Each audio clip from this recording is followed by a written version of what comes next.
नमस्ते, Vande Mataram. Revolution India channel पर आप सबका हार्दिक स्वागत, अभिनंदन।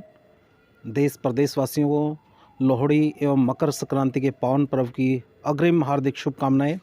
और दर्शकों, जैसे कि हर बार मैं एक वायदा करता हूं, किसी न किसी ऐसी खास शख्सियत से रूबरू कराऊंगा। और आज खुद रिवॉल्यूशन इंडिया परिवार गौरवान्वित महसूस कर रहा है जब आज के हमारे खास मेहमान परम पूज्य स्वामी आदित्य वेश जी। स्वामी जी, सबसे पहले तो आपका रिवॉल्यूशन इंडिया चैनल पर हार्दिक स्वागत, अभिनंदन। बहुत बहुत धन्यवाद आपको भी और आपके चैनल के सभी दर्शकों को भी मकर संक्रांति की हार्दिक शुभकामनाएं। धन्यवाद स्वामी जी।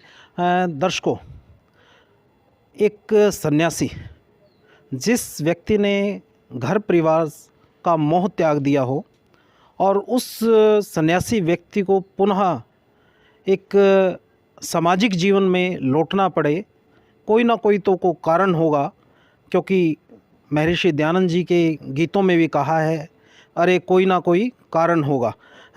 उन्हीं कारणों को जानने के लिए हमारे साथ स्वामी आदित्य वेश जी हैं, जिन्होंने कुछ समय पहले ही कांग्रेस पार्टी में बतौर अपने राजनीतिक जीवन की शुरुआत की है। स्वामी जी, ऐसी क्या परिस्थितियां रही, किन परिस्थितियों की वजह से एक ब्रह्मचारी आदित्य जी को और आदित्य वेश बनना पड़ा, एक सन्यासी के रूप के जीवन को राजनीतिक जीवन में किस प्रकार से आपकी एंट्री, उसके बारे में बताते चले स्वामी जी। निश्चित तौर पे जो सामाजिक जीवन प्रारंभ हुआ उसके साथ साथ मैं पिछले लगभग 19 वर्षों से सामाजिक जीवन में हूँ, कार्य भी कर रहा हूँ। पर सभी साथियों ने जब बहुत गहन विचार मंथन किया, उनको ये लगा कि इसी सामाजिक कार्यों को और ज़्यादा तत्परता से भी और जो रिजल्ट मूलक हो सकता है, तो उसके लिए कहीं ना कहीं राजनीतिक हस्तक्षेप की आवश्यकता है। और आज का जिस तरह का दौर चल रहा है उसमें कहीं न कहीं विशेष जो सामाजिक कहीं न कहीं परिप्रेक्ष्य में जुड़े हुए लोग हैं, उनको कहीं न कहीं राजनीतिक जो कार्य हैं उनमें भागीदारी सुनिश्चित करनी चाहिए। तो उसी के कारण से मैं भी जो है अपने साथियों के सहयोग से, उनके समर्थन से, उनके विश्वास से और उनके परामर्श से फिर राजनीति में मैंने पदार्पण किया है। स्वामी जी, जिस प्रकार की चर्चाएं चल रही हैं, आपने ब्रह्मचर्य जीवन में जब रहे उसको भी आपने सर्वोच्च पर ले जाने का काम किया। जब आपने संन्यास जीवन में प्रवेश किया, उस संन्यास जीवन में भी आपने अपने तेज ओजस्वी वक्तव्य की वजह से आपने वहाँ भी अपने आप को चरम पर रखा। अब राजनीतिक जीवन में आपकी ये जो एंट्री है, यहाँ भी कयास लगाए जा रहे हैं कि उचाना विधानसभा से सबसे ताकतवर और जिताऊ उम्मीदवार के तौर पर आपका नाम देखा जा रहा है उचाना विधानसभा से। किस प्रकार की क्रांति और बदलाव देखने में आएगा? निश्चित तौर पे आज का जो खास करके यदि हम उचाना की बात करें, और हम लोगों ने एक नारा दिया है कि जीतेंगे उचाना, जीतेंगे हरियाणा। हरियाणा अब की बार जो है पूरे हरियाणा की दशा और दिशा निश्चित करेगी। दूसरी ये तो आप कह रहे हैं, मीडिया के साथी कह रहे हैं, गाँव में कह रहे हैं कि मैं मजबूत दावेदार हो सकता हूँ। पर हम लोग इस बात के ऊपर फोकस ना करके इस बात पर फोकस कर रहे हैं कि किस प्रकार से दोबारा से चौधरी भूपेंद्र सिंह हुड्डा जी के नेतृत्व में कांग्रेस सरकार बने।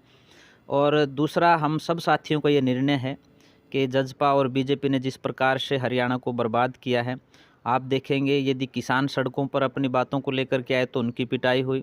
हमारी बहनें जो ओलंपिक में मेडल लेकर के आई, वो हरियाणा की बेटियां जब जंतर मंतर पर बैठी तो उनको भी पुलिस के जूतों के नीचे रगड़ा गया। उनके बाद यदि छोटी सरकार जिनको माना जाता है ग्राम पंचायतें, उनके साथ जिस बर्बरता के साथ लाठीचार्ज हुआ, उसके बाद अभी जिस तरह से ड्राइवरों के ऊपर हुआ, गेस्ट टीचर के ऊपर जो है जिस प्रकार से लाठीचार्ज किए गए, ये जो सारी चीज़ें हो रही हैं उसमें जो है मन विचलित होता है और लगता है कि नहीं, इनको बदलने की आवश्यकता है। तो पूरा उचाना जो है आश्वस्त कर रखा है उसने कि जो भी व्यक्ति, मैं ही नहीं, मुझे मौका मिलेगा तो निश्चित तौर पे हम अपने प्रयास करेंगे, पर जो जिस भी साथी को हुड्डा जी या कांग्रेस सरकार हाईकमान जिस साथी के ऊपर हाथ रखेगी कि उचाना में इनको लड़ाना है, पूरी ताकत के साथ जजपा और बीजेपी को हरा करके कांग्रेस के विधायक को यहाँ स्थापित करने का प्रयास करेंगे। स्वामी जी, जब ब्रह्मचर्य जीवन में थे तब भी आपने बहुत चरित्र निर्माण के शिविर लगाए, युवाओं के जीवन में एक नई ऊर्जा का संचार किया। संन्यास के जीवन के बाद आपने लोगों को पारिवारिक माहौल में आने वाले सुख दुखों के बारे में किस प्रकार से उनका निदान किया जाए, उस विषय पे भी आपका मंथन था। निश्चित तौर पर जिस प्रकार से आपने राजनीति में कदम रखा है, कदम बढ़ाया है, क्योंकि मनोयोग आपके पास वो सब ताकत है, साधना की, योग की विधाओं की वजह से आप राजनीति में भी कुछ नया आयाम स्थापित करने जा रहे हैं? प्रयास निश्चित तौर पे यही है। हर व्यक्ति ये सोचता है कि ये व्यक्ति राजनीति में आएगा तो परिवार की सोचेगा, उसके किसी रिश्तेदार की सोचेगा, पर मैं तो पिछले लगभग 19 वर्षों से घर से दूर हूँ। हम राजनीति करेंगे तो समाज की नीति करेंगे, जिसको मैं समाज नीति बोलता हूँ कि समाज के लिए कार्य करेंगे। जहाँ हम खड़े होंगे तो वहीं कहीं न कहीं समाज में जो सामाजिक कुरीतियाँ उनको ख़त्म करने का प्रयास करेंगे। जैसे पहले स्वामी इंद्रवेश जी के शिष्य हैं स्वामी ओमवेश जी, जी। जब वो उत्तर प्रदेश सरकार में मंत्री बने तो उन्होंने घोषणा की कि जिस भी गाँव में ठेका स्वतः उठा देंगे गाँव के लोग, मैं उस गाँव की गलियों को सबसे पहले पक्के करवाऊँगा। क्या बात है! मैं उस गाँव में सबसे पहले स्कूल बनवाऊँगा। हुँ। और यदि पूरा इलाका 20 या 30 गाँव ये फैसला करते हैं कि हमारे 20-30 गाँव में कोई ठेका नहीं रहेगा, तो मैं वहाँ छोटा शुगर मिल लगवाऊँगा। तो हम लोग भी यही इसीलिए आए हैं कि जहाँ हम लोग खड़े होंगे, राजनीति में भी जब फैसले लिए जाएँगे तो कम से कम समाज के हित को ध्यान में रखते हुए वो फैसले लिए जाएँगे। और उन्हीं परंपराओं को, स्वामी इंद्रवेश जी की जो परंपरा थी, उन्हीं परंपराओं को कहीं न कहीं आगे बढ़ाने का प्रयास करेंगे। और राजनीति के माध्यम से ख़ास करके जो आज नौजवान हैं, उचाना की आप बात कर रहे थे, जी। तो उचाना के कितने ही गाँव ऐसे हैं जिसमें से सैकड़ों-सैकड़ों नौजवान जो है अपनी ज़मीनें बेच कर के विदेशों में गए हैं। जी। और सिर्फ़ इस वजह से क्योंकि उनको यहाँ रोज़गार नहीं मिल रहा। सरकार इस ओर ध्यान न दे कर के उनको कहीं न कहीं कौशल रोज़गार योजना के माध्यम से या फिर जो 4-4 साल की आर्मी की जो भर्तियाँ कर रही हैं, तो मुझे लगता है कि दिग्भ्रमित किया जा रहा है। और बेरोज़गार युवा किस प्रकार से पथभ्रष्ट है, उस बेरोज़गार नौजवान जो है डिप्रेशन में आकर के वो शराब के नशे में कहीं न कहीं चूर रहता है, स्मैक, हेरोइन, गांजे का नशा करता है, कहीं न कहीं वो क्राइम की तरफ भी बढ़ता है। सिर्फ़ एक बेरोज़गारी जो है किस प्रकार से जो है हर व्यक्ति के दरवाजे पर दस्तक दे रही है, बुराई के रूप में, कमज़ोरियों के रूप में, डिप्रेशन के रूप में, हिंसा के रूप में, चोरियों के रूप में। तो ये जो चल रहा है, तो हमारा प्रयास यही है कि नौजवान जो है वो उसको रोज़गार भी मिले, उसके हक अधिकार भी मिलें, हर किसान को, हर मज़दूर को उसको मेहनताना मिले और उसको कम से कम उसका सम्मान मिले। और जिस तरह का की बर्बरता बेटियों के साथ हुई है, चौधरी छोटूराम जी कहते थे उस समय किसानों को कि किसानों उठ जाओ, मैं तुम्हें पानी के छींटे दे कर के जगा रहा हूँ। तो मैं भी कहीं न कहीं एक सन्यासी होने के नाते मैं लोगों को कह रहा हूँ कि जब किसान पीटे गए तब भी तुम लोग नहीं उठे। उसके बाद सरपंच पीटे गए तब भी तुम लोग नहीं उठे। शिक्षक पीटे गए तब भी तुम लोग नहीं उठे। अब तो बेटियों के ऊपर भी जो है ना लात और घुस्से चलाए गए हैं, तो अब तो उठना पड़ेगा। हम लोगों को जगाने के लिए कहीं न कहीं हम लोग राजनीति में प्रवेश कर रहे हैं और आने वाले समय में निश्चित तौर पे सार्थक प्रयास होगा। उचाना में से जिस भी साथी को जो है कांग्रेस टिकट देगी, उस साथी को बहुत मजबूत 50,000 से ज़्यादा वोटों से जिता करके चंडीगढ़ जो है विधानसभा में भेजने का काम करेंगे। स्वामी जी, आपने राजनीति में प्रवेश तो कर लिया, लेकिन इस चर्चा के दौरान बार-बार आप अपने तक ही उस सीट को सीमित नहीं कर रहे, आप अब भी त्याग की भावना दिखा रहे हैं और पार्टी हाईकमान के निर्णय पर ही अंतिम मोहर लगाते हुए आप बोल रहे हैं, जिसको भी पार्टी देगी आप उसका ही मतलब ध्वजवाहक बनकर उसके प्रचार प्रसार करेंगे और उसको विधानसभा तक पहुंचाने का काम करेंगे।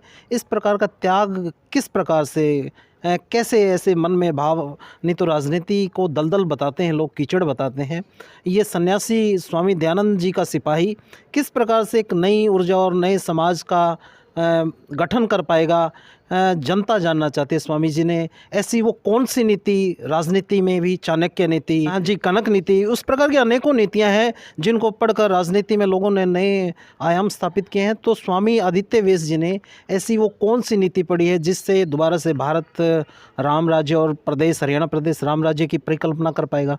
हम लोग राष्ट्र नीति पे बात कर रहे हैं। हमारा छोटा सा प्रयास भी देश के लिए अच्छा होना चाहिए। मैं अपने घर में सफाई करता हूँ, मैं अपनी सड़क पे सफाई करता हूँ, तो वो सफाई पूरे देश के लिए एक आदर्श बने, ऐसा प्रयास होना चाहिए। और कहीं न कहीं जो सफाई आज राजनीति में करने की आवश्यकता है, उसके लिए मैं नहीं, मेरे कम से कम 20,000 साथी जो पूरे हरियाणा में काम करते हैं, उन सब का ये संकल्प है कि अब की बार जो है जजपा और बीजेपी की जो सरकार है, जिसने कहीं न कहीं वादा खिलाफ़ी की है और एक भी काम धरातल पर समाज के लिए दिख जाए, ऐसा नहीं हुआ है। तो सभी साथियों का, सिर्फ उचाना के लिए नहीं है, हम तो पूरे हरियाणा में जा करके अपने साथियों के साथ पूरी ताकत के साथ लगे भी हुए हैं और आगे पार्टी का जैसे-जैसे आदेश होगा उसमें करेंगे भी। और चुनाव के दौरान, चाहे लोकसभा चुनाव हो, चाहे विधानसभा चुनाव हो, जहाँ पर पार्टी हाईकमान फैसला करेगी, उसमें जो है हम लोग आगे बढ़ कर के काम करेंगे। राजस्थान में हमारी ड्यूटी लगाई थी, जहाँ-जहाँ हम लोगों को जाना था वहाँ हम लोग गए भी, वहाँ रिज़ल्ट भी अच्छे आए हैं। और मध्य प्रदेश में हम लोग गए, तो अब भी पार्टी हाईकमान जैसा फैसला करेगी उसके अनुसार अपने सभी कार्यकर्ता कांग्रेस को जो है वापस लेकर के आने के लिए जो है वो कृत संकल्पित हैं, क्योंकि हुड्डा साहब के नेतृत्व में खास करके हरियाणा में जो कार्य हुए थे उनकी फिर से आवश्यकता है। जो पहलवान उनके समय में मेडल लेकर के आए उन सभी पहलवानों को नौकरियां मिली। आज लोगों को जो है मेडल के जो पैसे होते हैं वो भी पूरे नहीं मिल रहे हैं। उस समय बेटी बचाओ मूवमेंट का जो 2006 में जो है यहीं जींद की धरती से आप साक्षी हैं उस बात के, चौधरी भूपेंद्र सिंह हुड्डा जी यहीं आए महर्षि पार्क में जी और बेटी बचाओ वर्ष पूरे वर्ष को घोषित करके गए। आर्य समाज ने भी बेटी बचाओ अभियान चलाया। जी गौशालाओं को उस समय जितना पैसा दिया जाता है उसका 100वां हिस्सा भी अभी नहीं दिया जा रहा है। जी तो कहीं ना कहीं गौ बहू बेटी इन सब के मान सम्मान स्वाभिमान को सुरक्षित रखने के लिए दोबारा से जेजेपी बीजेपी को हटा करके कांग्रेस को लेकर के आने का जो प्रयास है उसमें सभी साथी जो है मनोयोग से लगे हुए हैं, दिल से लगे हुए हैं, पूरे सामर्थ्य से लगे हुए हैं और एक दूसरे के सहयोग से लगे हुए हैं। जी स्वामी आदित्य वेश जी को नेता बहुत देखे जनता ने। स्वामी आदित्य वेश किस प्रकार से उन नेताओं की भीड़ से किस प्रकार से अलग होंगे, कैसे वो जनता की समस्याओं को बिना उनके मुंह से बोलने से पहले उनकी समस्याओं को समझेंगे, उनका समाधान करेंगे, क्योंकि अभी स्वामी आदित्य वेश जी को हम स्वामी के रूप में देख रहे हैं। 2024 आ चुका है, भविष्य में चुनाव है, तो निश्चित तौर पर स्वामी आदित्य वेश जी उचाना की धरती पर जब किसी कहते हैं बहता पानी और चलता साधु हमेशा पवित्र होता है, और उसी प्रकार से आदित्य वेश जी किस प्रकार से राजनीति में एक अलग से एक भूमिका निभाएंगे कि प्रदेश और उचाना और देश कुछ नया कर पाए, नया देख पाए। अभी 3 जनवरी को हमारे जो कांग्रेस के प्रदेश प्रभारी हैं दीपक बावरिया जी, उनके साथ एक मैराथन बैठक हुई। 1 घंटे का हम लोगों ने टाइम रखा था, वो लगभग पौने 3 घंटे बैठक चली यहीं जींद के जाट धर्मशाला में। जी उस बैठक में मैंने बावरिया जी से 24 संगठनों के साथियों से मिलवाया जी और सभी साथियों ने अपनी बातें रखी कि किस प्रकार से आज समाज जो है वो सरकारों के द्वारा प्रताड़ित है। उनमें किसान संगठन भी थे, शिक्षक संगठन भी थे, अन्य कर्मचारी संगठन भी थे, मनरेगा की जो टीम थी वो भी थे, नशाबंदी परिषद के लोग भी थे, आर्य समाज के लोग भी थे। सभी ने अपनी बातें रखी। तो दीपक बावरिया जी ने ये कहा कि इन सब सामाजिक मुद्दों को भी मैनिफेस्टो में जगह देंगे। जी और क्योंकि मैं तो समाज में काम करता हूँ, मुझे पिछले 20 साल का अनुभव है कि समाज में किन किन चीज़ों की आज आवश्यकता है। यदि हम सरकार का हिस्सा होते हैं तो बहुत से कानूनों को इम्प्लीमेंट करना सरकार की जिम्मेदारी होती है। पे समाज हित के जो कार्य हैं वो प्राथमिकता के आधार पे किए जाएं। व्यक्ति के कार्य हो सकता है कि व्यक्ति 2 नंबर पे रख ले, पर समाज हित के कार्य हैं जो वो जो है प्राथमिकता के आधार पर जो होने चाहिए। अभी हम स्कूलों की जैसे बात कर रहे हैं, हमने इस एजेंडे को रखा कि हम लोग एक तरफ तो स्वच्छ भारत मिशन की बात करते हैं, दूसरे खुले में शौच मुक्त भारत की बात करते हैं, और कितने 1000 से ज़्यादा विद्यालय ऐसे हैं जहाँ बेटियाँ पढ़ती हैं और वहाँ शौचालय नहीं है, वहाँ बाथरूम नहीं है, वो बेटियाँ कहाँ जाएंगी। जी कितने स्कूल इतने जहाँ टीचर्स नहीं है। तो प्राथमिकता के आधार पर चाहे स्कूल हो चाहे हॉस्पिटल हो, इन दोनों के साथ साथ आम जनमानस की जो समस्याएं हैं उनका समाधान करके उसके बाद व्यक्ति के निर्माण से लेकर के समाज निर्माण तक के प्रयास जो है वो किए जाएंगे। स्वामी जी, यदि इस चर्चा के दौरान सामाजिक विषयों पर चर्चा ना की जाए तो ये साक्षात्कार अधूरा महसूस होता है। क्या समस्याएं आप महसूस करते हैं जिस प्रकार से गांव-गांव में कैंसर की समस्या फैल रही है, रासायनिक खेती के उपयोग की वजह से, रासायनिक खादों की वजह से आज किसान आम जनता बीमार है, परेशान है। तो इस विषय की तरफ भी स्वामी आदित्य वेश जी का ध्यान है कि किस प्रकार से जहर मुक्त खेती हो, प्राकृतिक खेती को कैसे बढ़ावा मिले, गौओं की रक्षा किस प्रकार से हो, क्योंकि प्राकृतिक खेती जुड़ी हुई तो गौ माता से ही तो है। तो उन सब गौशालों का और प्राकृतिक खेती का किस प्रकार से आपस में संबंध बने, प्रगाढ़ संबंध बने, ताकि गौ माता का भी सम्मान हो और आम जनता को जहर मुक्त खाद्य पदार्थ मिल पाएँ और एक रासायनिक खेती से प्राकृतिक खेती की तरफ बढ़ते हुए कदम चले। क्या इस बारे में भी आदित्य वेश जी का विचार है? बिल्कुल, मैं कभी दोबारा आपके साथ बैठूंगा तो बहुत लंबी चौड़ी खास करके इन्हीं मुद्दों पर बात करेंगे। मैं आपने जैसा प्रश्न किया है जहर मुक्त खेती की, यदि हम बात करें, ये रोज़गार से जुड़ी हुई भी है। यदि जैसे आपने गाय की बात की, एक परिवार में एक गाय है तो कम से कम 10 एकड़ में आप जहर मुक्त खेती कर सकते हैं। उसका जो स्प्रे तैयार करेंगे एक रूप में कीटनाशक के रूप में कह लो, जो पेस्टिसाइड्स हैं उसका विकल्प के रूप में, तो वो लाभ देगा।